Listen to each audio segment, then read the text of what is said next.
Good morning, Geoff. How are you today? Morning, Jenna. I'm great. Really pleased to be here. Well, we're really pleased to have you, and thank you for joining us on our latest episode of True Tales from Harrods. And as you know, this is all about trying to get behind the leader and understand the person behind the leader. So if you'd like to just introduce yourself. So I'm Geoff Weaver, and I am the CFO of Harrods. Nice. And I'm Jenna Hurley, the Director of Talent. So today we're going to talk about you and your leadership here at Harrods. And as our exec sponsor of collaboration, as part of our Everyday Excellence campaign, we are going to focus on some questions around collaboration. But I just thought it would be really useful for me, but as well as the audience, to understand a little bit more about what a CFO does, because I know you've recently joined Harrods as our CFO, but would you be able to explain sort of what the day in the life of a CFO looks like, and what is it that you do specifically? I can do my best to bring it to life. It might not be quite what you imagine.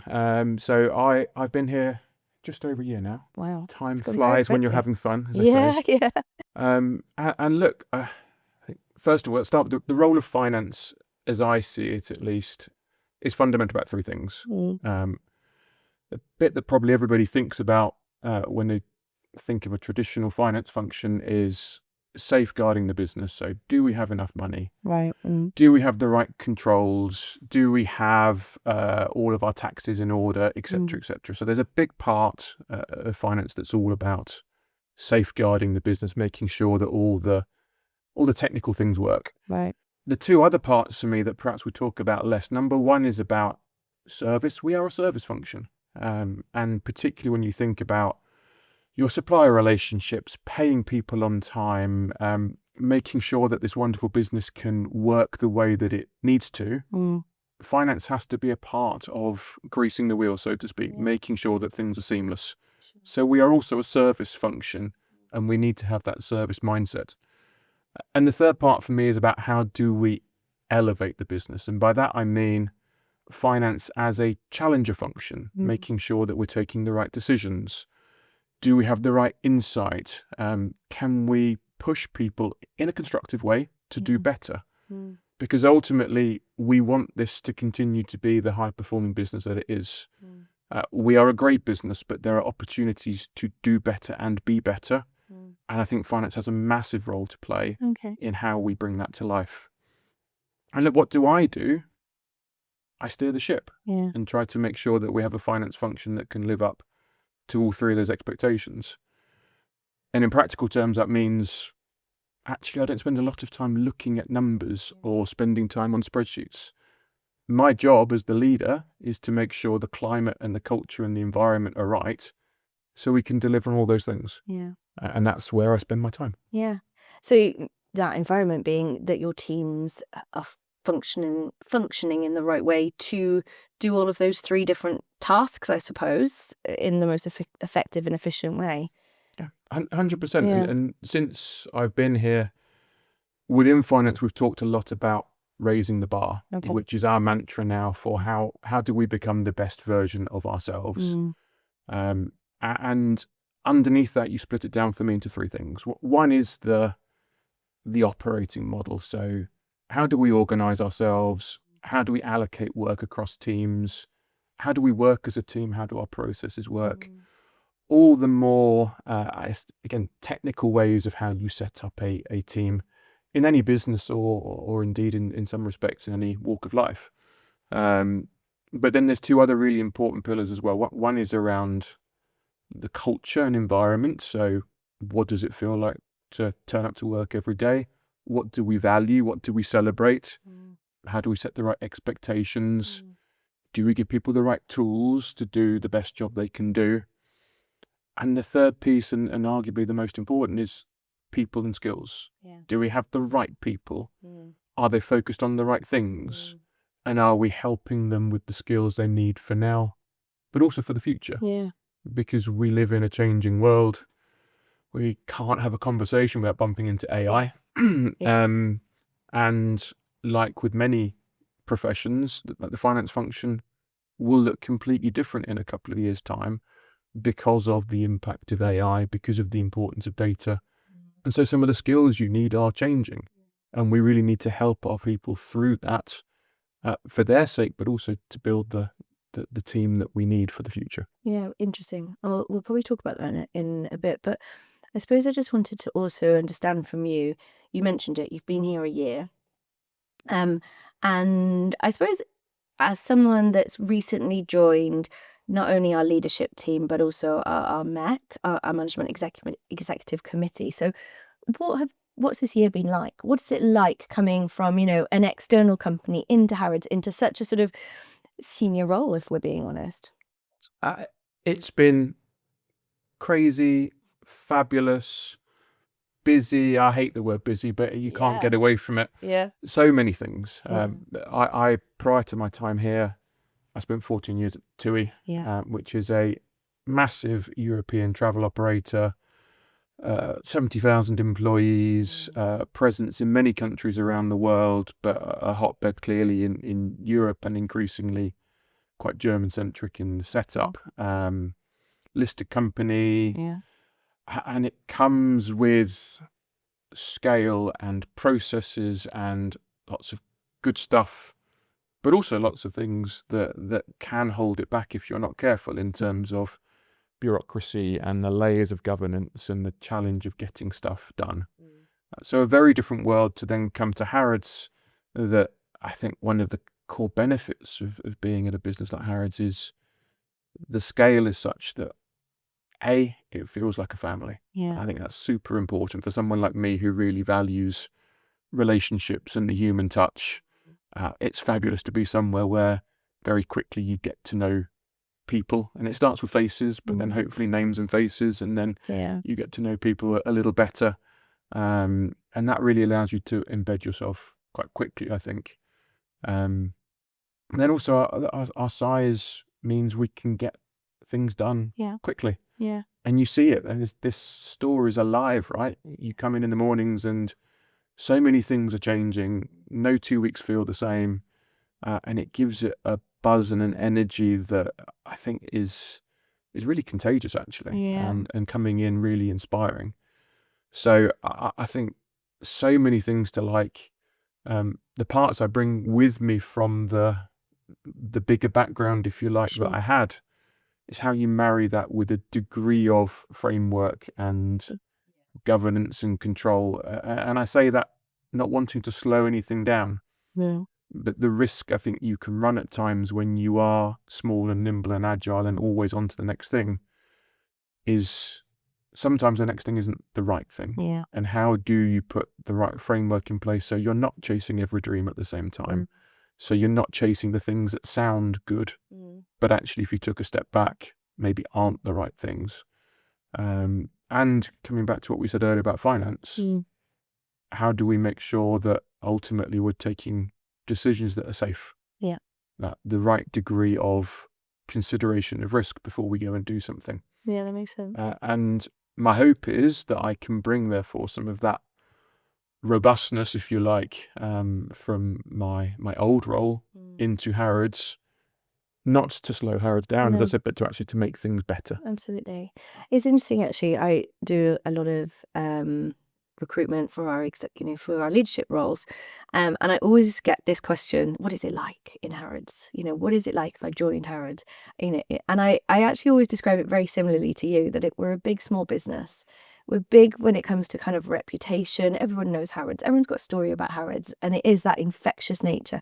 But actually, the benefit that we have is we are quite small, we are quite nimble, and we can be agile. But I can totally appreciate from your perspective that there is a balance to that kind of flexibility and agility that we have to kind of marry up. So fascinating role. And I'm sure that's come with challenges as well then, right? You sort of talk about relationships.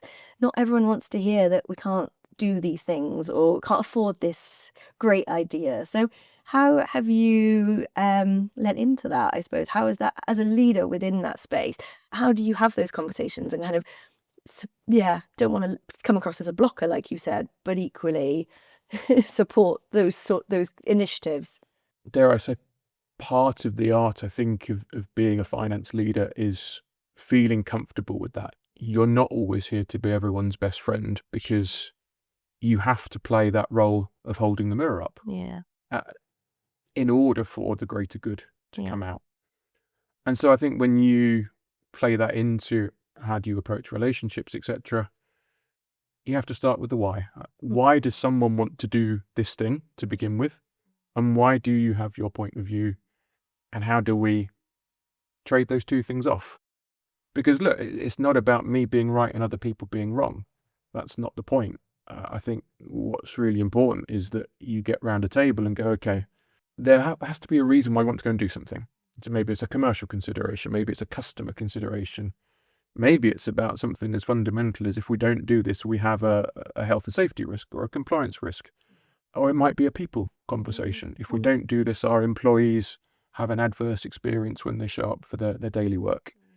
So there's always a reason why we want to go and do something. We don't just go and spend for the sake of spending. So let's understand that.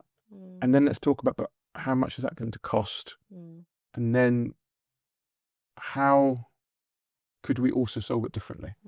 And somewhere in there is the answer. And the answer might be that what we wanted to do in the first place is the right thing to do. Yeah. But until you've had that opportunity to look at it in a circle and go, okay, are there different ways of doing this or thinking about this? You won't know for sure. So I appreciate at times I end up with a reputation of being direct because I will always say what I think because that's my job. Yeah. But it's not to tell people what to do. It's to put an opinion on the table that we can then explore. Yeah. And hopefully people who know me will understand that I'm very happy to be proven wrong because I'm only doing it for the good of the business. Yeah. And it comes with trust, doesn't it, as well? It does. And that relationship. And yeah, I totally understand. I'm also fascinated to understand how you got into finance and where that sort of begun. Was it, were you good with numbers when you were a child? Or, where did the kind of aspiration of being a CFO come from? I honestly never had the aspiration to be a CFO. So I'm very much the accidental accountant. In fact, I think my earliest memory of wanting to be something was an author. And I have no idea why, but I had this thing in my head that my job would be, I wake up in the morning and I could picture in my head, I'm going to leave my back door, walk down the garden, and somewhere in the garden I'd have a shed and I'd sit in my shed and Doesn't write. that sound lovely? And probably it came from me. I was a bookworm as a kid. I loved to read. I loved to escape into stories. And so that really resonated with me. Yeah. But then obviously you get older and you realise maybe that's not going to give you the lifestyle you might want, and it's a bit harder than it sounds when you're 8 or 9 years old. Yeah.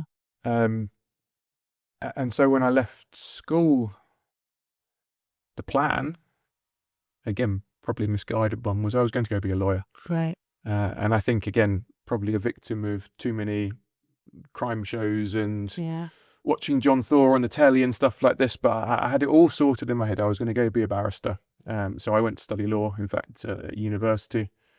And of course, again, you get into something and you realise perhaps what you thought it was isn't actually what it was. And so whilst I enjoyed my degree, I came to realise quite quickly this probably wasn't going to lead me to a career path. Right. And then you ask yourself the question of what comes next. Yeah.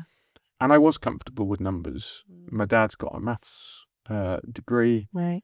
He was an actuary. He never expected me to follow in his footsteps, so to speak. But numbers were something I was familiar with. I'd done some work on my gap year and across summer holidays that meant I was quite comfortable in an office environment. I knew how to use Excel. So let's go and study to be an accountant. Yeah. And so the plan was, okay, I'll go spend 3 years, get a qualification, and then I'll work out what I want to be. So I'm not that I kick the can down the road, but there was an element of not just bad. go and explore. So let's do a law degree, now let's do a finance degree. So I went to KPMG, was where I trained. Okay. I spent 3 years there. I got my qualification. I expected to leave. I didn't leave. I stayed 3.5 years longer. Right. Because I was having fun. I was learning. I was growing. I was in an environment where I was surrounded by people that were great for my development. And I was working on businesses that I was excited about. Sure. And stayed there until actually it felt like that was starting to run dry a little bit, and an opportunity arose to go and join TUI. I see. And again, I jumped to TUI, not knowing how long that would last for, not having a really clear plan. I stayed 14 years. Wow. And then if someone had said to me during that time, oh, your next job will be at Harrods, I don't think anyone would have seen that one coming. Yeah. And yet here I am. Yeah. So I guess my point is sometimes people look at executives and go, oh, they must have had a really clear plan from the start. It's all about, I must know where I'm going, etc., etc. And I'm sure for some people that works really well. But at least for me, it's never been about that. It's always been about exploring, what do I think gives me energy, number one. So I spend time on things that I enjoy. How can I marry that with things that I'm good at? Yeah. And then where can I add value? Yeah. And for me, when the opportunity to join Harrods came up, I'll be the first to admit, I'm not an expert at luxury retail. It's not a world that I'm conversant with. But I am very familiar with how do I get organizations to be the best they can be. Yeah. And in particular, how do I get finance functions to play in a modern way as a core element of a high performance culture and organization. And that was very much the opportunity on the table. And so it was really hard to say no. And actually, maybe not having that luxury retail background is probably to your benefit in some degrees, because you can look at things quite objectively. I don't get me wrong. I am learning as fast as I can, because I think it's super important you understand, and it's a fascinating world to be in. So knowledge is always valuable, but I think you're right. At the same time, I don't come in with preconceptions, because I'm not incredibly shy. I will ask the stupid question at times, and sometimes it's stupid, and sometimes it isn't. But it comes from a place of saying, well, why do we do things like that? Yeah. Can we do them in a different way? It's so easy, I think, when you've been in an environment for a long time, to do things the way you've always done them. Yeah, totally. And never stop to question why and create the space for that. And you know what? Sometimes what you're doing is the best way. Yeah. But sometimes the world's moved on and maybe you haven't. Yeah. And that opportunity to stop and question why and go, can we do this differently? Can we do it better? Do we even need to do it at all? Yeah. Is all part of always trying to raise the bar and get that a little bit better. And that's the DNA of high performance culture, isn't it? Yeah, 100%. Questioning yourself and being curious. I found it really refreshing, actually, to hear that you didn't have a career plan, because most people, as you said, are usually quite proud of the fact they do, and it's very planned and mapped and well organized. And actually, it can be quite daunting, I think, to people when they kind of go, oh, I need to know what I should be doing in 10 years' time. And that's not always the case, for sure. So great to hear that. And presumably you progressed your career sort of within TUI from, what did you join TUI as? So I came in as head of group financial planning and analysis, which is a bit fancy. Yeah. But ultimately I came in to be the eyes and ears to the CFO and the deputy CFO in terms of how we're performing, what happened last month and why, what does that mean for our profit forecast, what does that mean for our cash forecast, all of that core activity that gives the executives the insight they need to take the right decisions. Yeah. So that was my first role in. And from there, I was lucky enough to be in the right place at the right time, you could say. So from there followed 3 or 4 different divisional FD roles, different parts of the business, which was great because you get to fully explore all the things that TUI does, and you learn along the way. Yeah. I spent a long time with our technology function, so I'm probably more conversant than some finance professionals, at least, around what does it take to deliver technology? Okay. How does that work? How do you measure value out of tech? Because that's becoming increasingly important to have an understanding of, well, if I put this cost in, what do I get out? And am I getting the right amount of value out? I spent some time with our overseas business, which had a presence in 70 countries. So you learn very quickly how to communicate virtually, because you can't get everyone in the same place at the same time.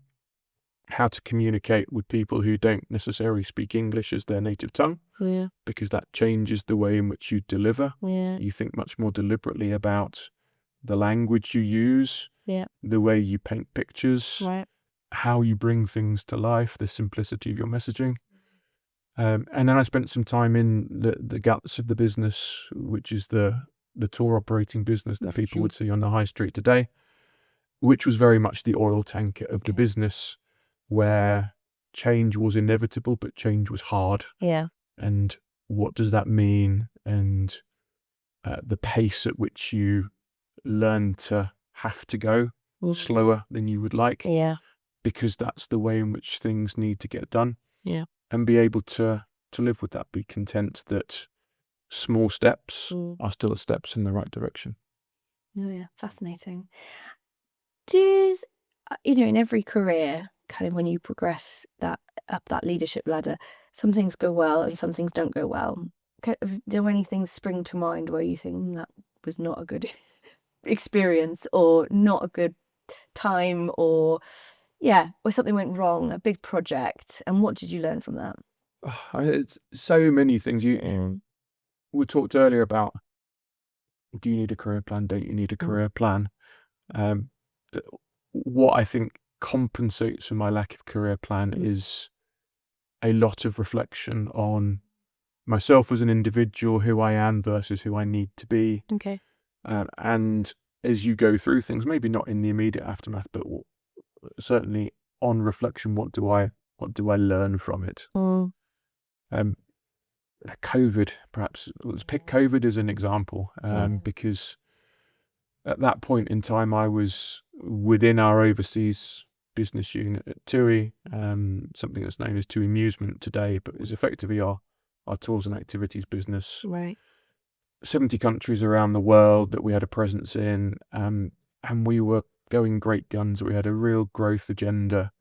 Everything seemed to be falling into place. We made a couple of acquisitions. We were working very hard on how do we bring it all together. And all the messaging was positive because it's great to grow. Yeah.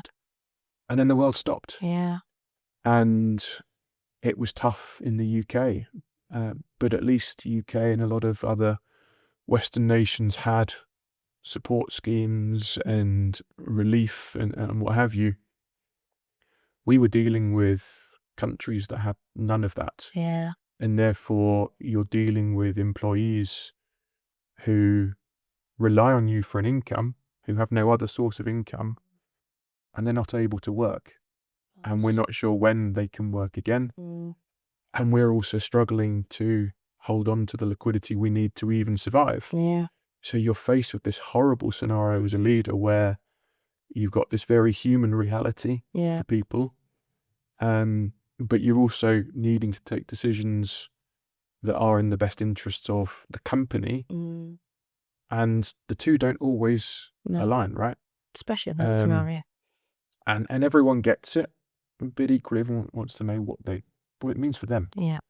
And I think the biggest lesson came out of that was that ability to open up and be really human in your leadership around this. So we would have felt like weekly calls, it might have been fortnightly calls, but we were present online, talking about what we knew, what we didn't know, talking about the harsh reality when we needed to, knowing that wasn't necessarily what people wanted to hear, but perhaps what they needed to hear. And because certainty and transparency, I think, are far more important at the end of the day than uncertainty or being disingenuous and not giving people a straight answer when actually that's what they deserve and they need. And it's a little bit like this distinction between nice and kind. Yeah. You bump into a lot.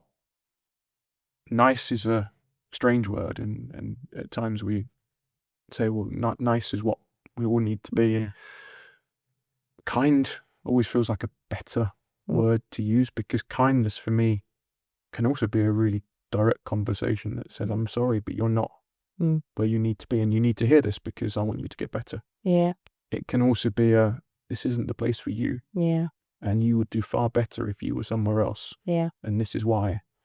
And maybe it goes back to my directness, but for me, I think it's really important that you can have those conversations, because we need leaders who can do that. But it has to be done from a place of good. Yeah. We're doing this for the right reasons. Mm. And it has to be done in a very human way. Yeah. Because at the end of the day, whether people like a message or not, they've got feelings, they've got emotions, and being able to deliver in a human way and being authentically you, I think that's key to good leadership. Yeah. It's what we teach our kids, isn't it? Yeah. Be kind. 100%. You've very articulately summed up what that message of kindness means. Has that been has someone influenced that throughout your career, or even from a personal perspective, that kind of mantra of being kind? You know what? I don't know. I certainly can't put it down to any one individual. Look, I came from an environment where, you mentioned it just now, but parenting is where a lot of this starts, right? I had parents who wanted me to make the best of myself and give me opportunities, sometimes at their own personal sacrifice. So you start there. I think that one of the big things is, for me, learning to become a leader myself, because I'm a big introvert. I wouldn't have said boo to a goose when I was 18, 19. So you have to learn to then step out and do some of these things as well. And then I think it's throughout my career, learning off the people around you. And you can learn in different ways. You can take elements of what you see around you because they are great and you want to emulate. And so even now there are little phrases I say. At times I catch myself and smile because I know I've taken that from someone else, not consciously, but it's now become part of my vocabulary.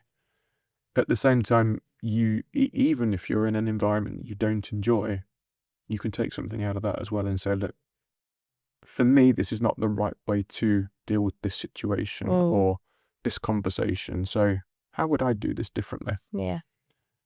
We all get it wrong from time to time. So it's never about the perfect answer. And I think also going out and trying to be somebody else means you're not authentically you. Yeah.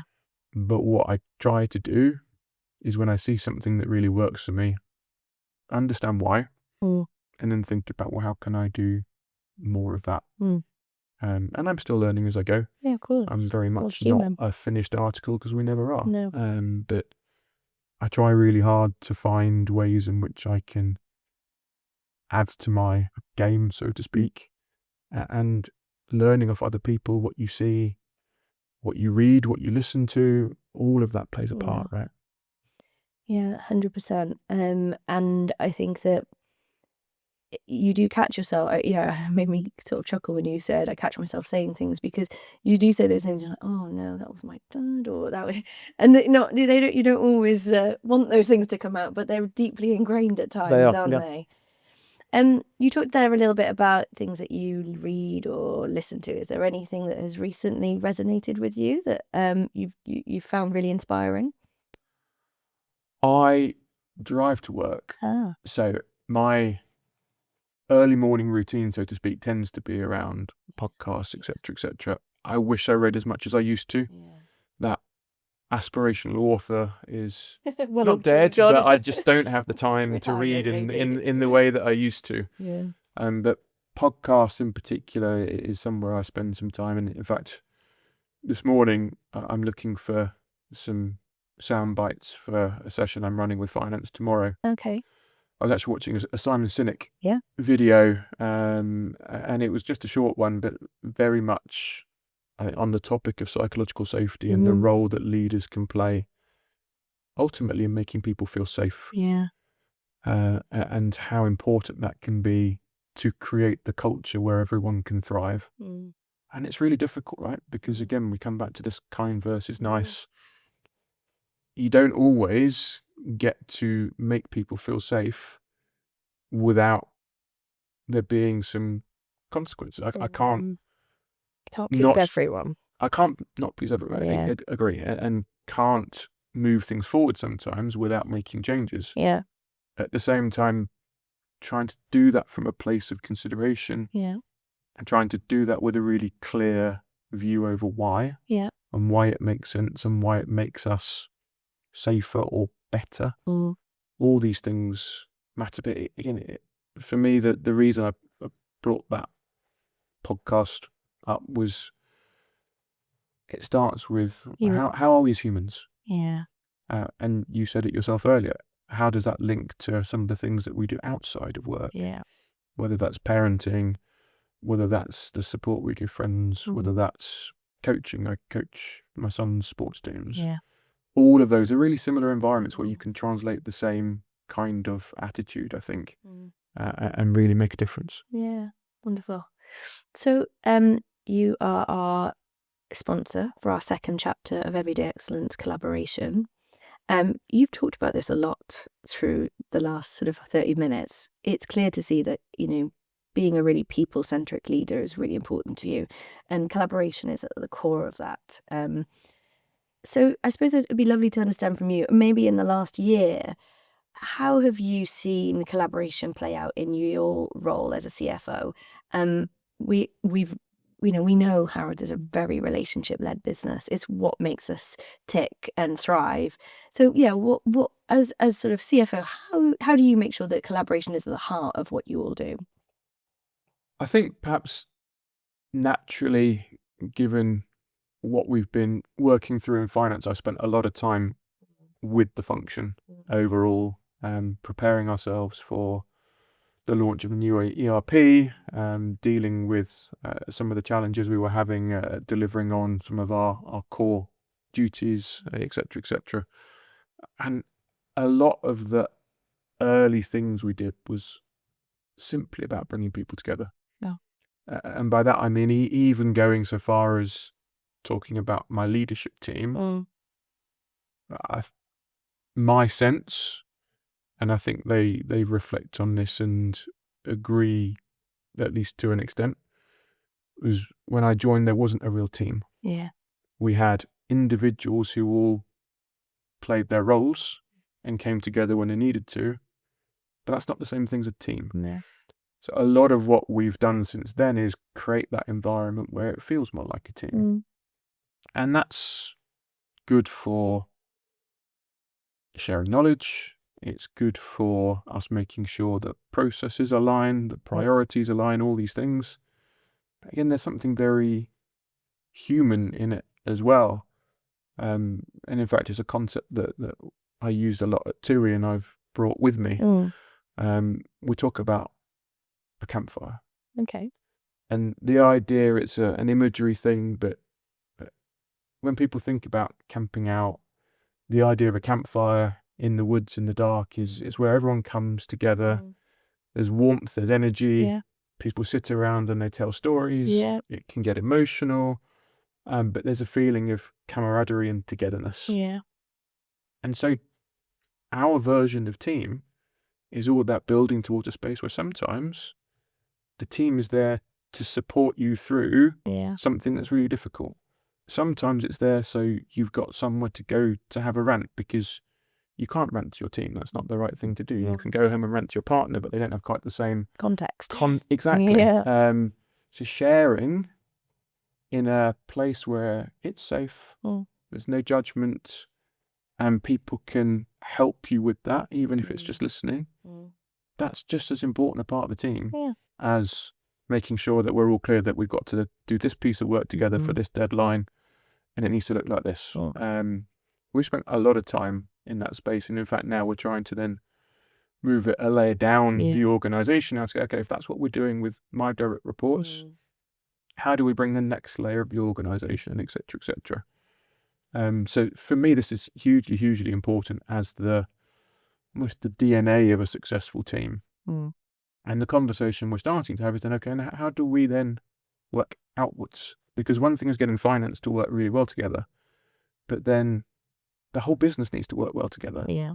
And you said it yourself earlier, this is a very relationship-led business. How do we get out and be a bit more proactive as finance? I would like us to be more present. I would like us to be more visible. I'd like us to communicate outwards better than we do today. Sure. And some of that's about creating the space. Yeah. Some of that is having the confidence to go and do it. Some of that is just realizing that's a good thing to go and do. Yeah. And that's really, for me, how I think we start to bring collaboration to life. Yeah, lovely. Within teams is really important, but also across teams as well. So that holistically. ultimately, everything joins up. And when everything joins up, then we have the best organization we can have. But most importantly, the customer gets the best experience that they can have. Yeah. Yeah. I love the campfire analogy. So it's so simple but so effective. And as you said, it's not just about, it's the good times and the bad times and everything in between, isn't it, around the campfire? Yeah, because there's times when things are rubbish, right? Yeah, of course. Let's not pretend that work is always nice and rosy and everything's going well. That's not the reality in the world that we live in at the moment.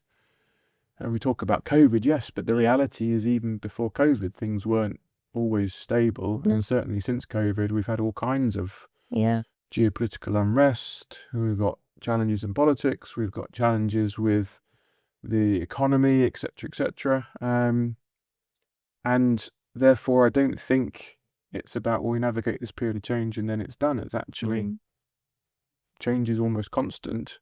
Yeah. How do we lean into that? How do we equip ourselves for that journey? And some of that is about leadership tooling. Some of that is about building resilience, but some of that's about the very human side of how do we support each other to make sure that when you fall, there's someone there to pick you up. I'm a very big podcast listener myself, and actually I was listening to something quite recently about that exact thing, that change is becoming a skill that we have to just have as part of our toolkit. And and actually it's not something that, we've all been taught that change curve, and there's no longer a curve. No. It's just change. It's just constant. And I do think that being part of a team, and a team that collaborates really well, is really critical to that, because with change there's so many different things.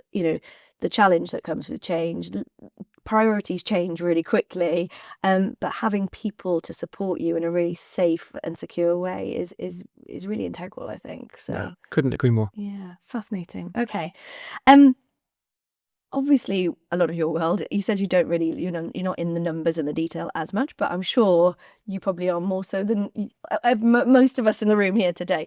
So how do you sort of bridge that gap, where you're probably working with teams that are very data centric, very numbers focused? How do you get them to feel confident to be part of a team? Because sometimes that work can be quite insular, and quite alone in some respects. So how do you start to make people feel like they even want to be part of that team and be part of a collaborative new world, a new finance world that you're building? I think it's really tricky in some respects, and for sure you can't force it. Yeah. I'm, dare I say, not a great believer in rules. Yeah. Certainly not to enforce culture. You have to set an expectation and you have to create something that people want to buy into. And that buy-in can come in many different ways, and everybody is different. We have people who are extrovert, who just want to be life and soul and center of attention. Be with people. We have people who couldn't think of anything worse. And all across that spectrum, buying in can mean very different things. So for me, it's not about you're in because you're in the office and you're busy chit-chatting to people, etc. It's actually you demonstrate the behaviors that we value. Yeah. And that's hard work. It's clear understanding of priorities. It's communicating when you need to communicate. Not all the time, but if there's something that you know that other people need to know, I'm expecting you to share that proactively. If there's something you think about that is a new idea, you might not be the right idea, but it's something we could do differently perhaps, I want you to put it on the table. If you see something that you think doesn't match our expectations, I expect you to do something about that. And none of that, I think, is alien to anybody, provided they have the confidence that it will be taken in the right way. Yeah. I want everyone to feel like they can belong and fit in. I'm the father of an autistic child, so again, I know probably better than some that we are all very different. Yeah. And we all show up in different ways. And it's really important to me that I'm doing the best I can to create an environment where everyone can feel at home. I do believe that's the best way you're going to get to a team that can deliver at its highest potential. Yeah. So that means it's not one size fits all, but it comes with a framework, if you like, that is all about the expectations of what we are trying to be and how we are trying to show up. Yeah. And because it's expectations, not rules, it's not about you do this day in, day out, because we all fall, but we all know what we're trying to be.